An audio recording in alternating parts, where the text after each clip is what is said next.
The original Ghostbusters was a massive success both with audiences and critics and financially. It actually made 10 times, almost 10 times its original budget. And of course, when you have a gold cow, you just have to milk it. A couple years later on, a sequel was released which wasn't as good as the first one. Then a big pause happened. Another Ghostbusters film was released in 2016 and it abandoned the old vision of the original film, which angered the fans. Now, 5 years from that fiasco, another Ghostbusters is about to be released. By the by, I'm the movie guy and here are 5 reasons why you should be excited about Ghostbusters Afterlife.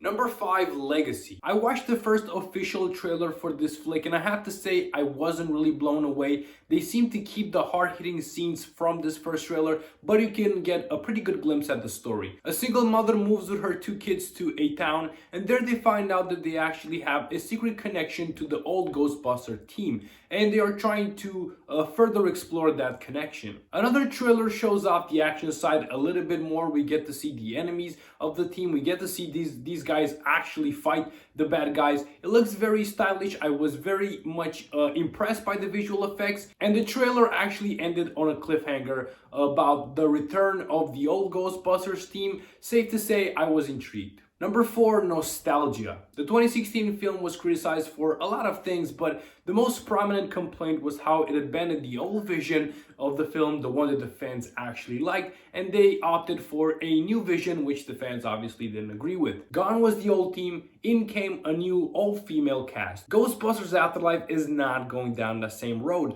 Bill Murray, Sigourney Weaver, and company will be returning and reprising their original characters in Ghostbusters Afterlife, which is something that didn't happen in the 2016 film. The iconic vehicle of the legendary team is also back, the Ecto-1, and in a brief part of a trailer, we actually get to see Marshmallow Man, mini Marshmallow Man. I don't know if they actually are integral to the plot or if they're just there for nostalgia's sake. We're going to have to see about that. One thing is for sure though, the complaints of the fans have been taken on board and they have been remediated for Ghostbusters Afterlife. Number 3, like father, like son. And I guess it's no accident that I'm the son of a Ghostbuster and I decided to make a movie about the grandchildren of a Ghostbuster. Well, if the people wanted someone who can respect the old vision of the Ghostbusters and try to modernize it into contemporary times, I think they've got it. Jason Reitman was chosen to direct. He's actually the son of Ivan Reitman, who was the director of the original Ghostbusters. Small world, right?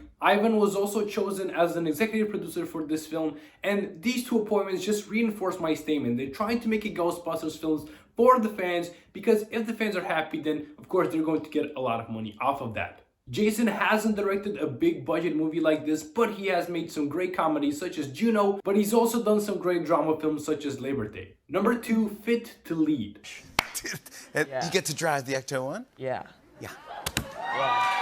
I mean, that's pretty cool. It is really cool. Keeping in tune with appeasing fans, the casting department has chosen an actor to lead that has excelled in a recent TV show that is actually very influenced by the 80s. I'm talking about Finn Wolfhard from Stranger Things, and this guy received a lot of praise, and this is actually his chance to take all of that hype and double it with a film that is going to get a lot of attention. Paul Rudd is also a fantastic choice to play in this film because Ghostbusters at its core is a comedy film, and there are not a lot of other better comedic actors out there than Rudd. And as I've already said, Bill Murray, Sigourney Weaver, and company will make a return for this film as well. And number 1, for the people. I know I've been clamoring on about this appeasement of fans, but I have to say that is probably the best reason to be excited about a film ever, because they're trying to make this film in the vision of the fans. They're trying to make you guys happy. A lot of the times you will see big studios show big money budgets at a remake or a sequel from an old film.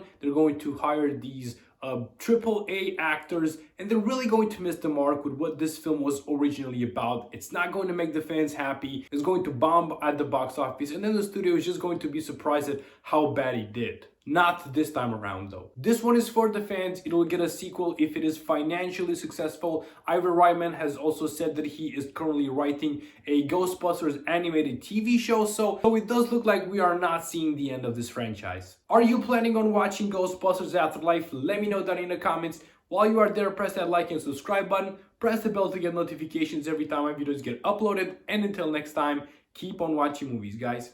There hasn't been a ghost sighting in 30 years. New York in the 80s, it's like The Walking Dead. Your dad never mentioned this to you? It's just my mom.